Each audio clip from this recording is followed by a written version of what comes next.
Good evening.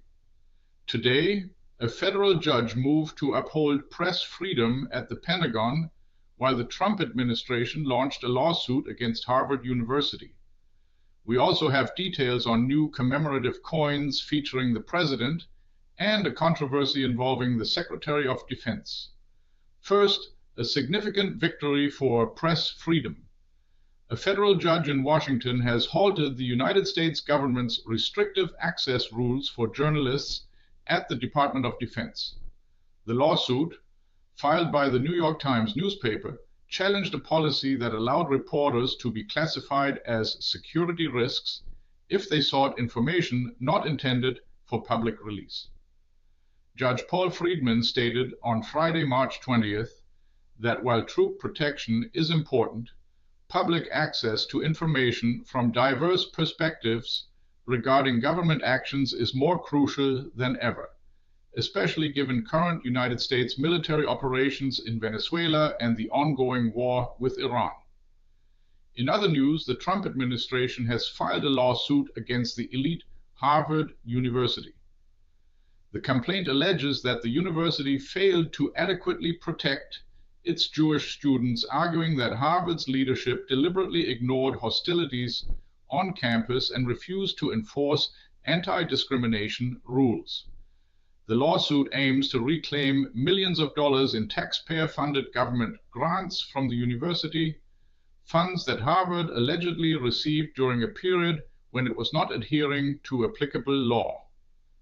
Harvard has not yet responded to the lawsuit, though it had previously stated that it made significant efforts to combat anti-Semitism on its campus, including tightening rules and disciplinary measures against those who violated them. On the topic of presidential honors, a United States arts panel has approved the minting of a gold commemorative coin featuring President Donald Trump's likeness. The decision by the Trump-appointed members of the panel was unanimous. This coin is part of a series the United States Mint plans to produce for the 250th anniversary of the United States this year.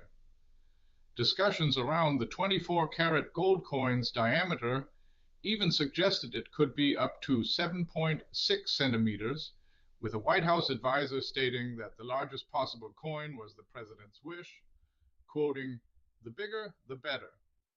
The United States Mint will now finalize the dimensions. Additionally, the Trump administration has proposed minting a $1 coin with President Trump's likeness to be put into circulation this year. However, a member of another advisory panel, Donald Scarinci, noted that the $1 coin would clearly violate a law stating that the image of a sitting or former president may only appear on a dollar coin 3 years after their death. The gold coin, however, may have a loophole as it is a non-circulating collector's item.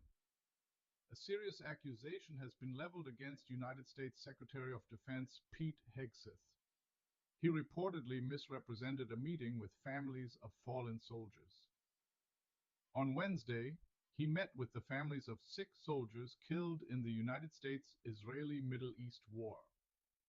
The following day, he stated in a press conference that what he heard from family to family was, quote, "the same."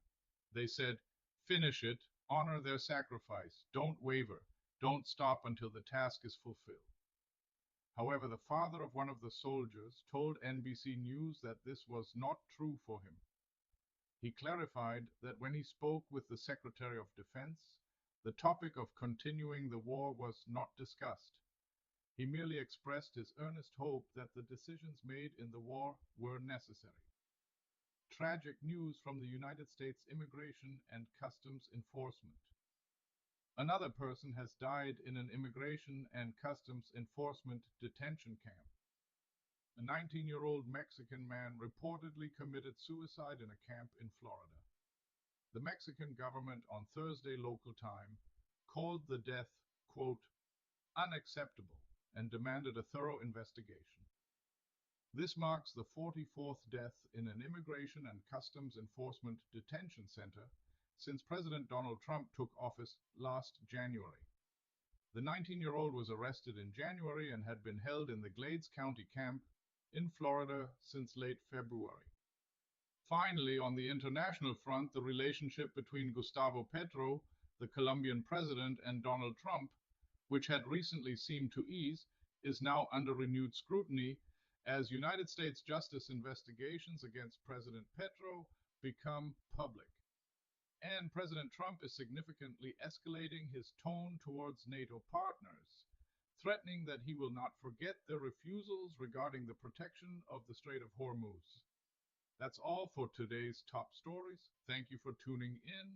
What's your take on Judge Holt's Pentagon press rules? Trump sues Harvard? Share your view in the comments. Do you think this will matter in the next news cycle? This video was generated using artificial intelligence.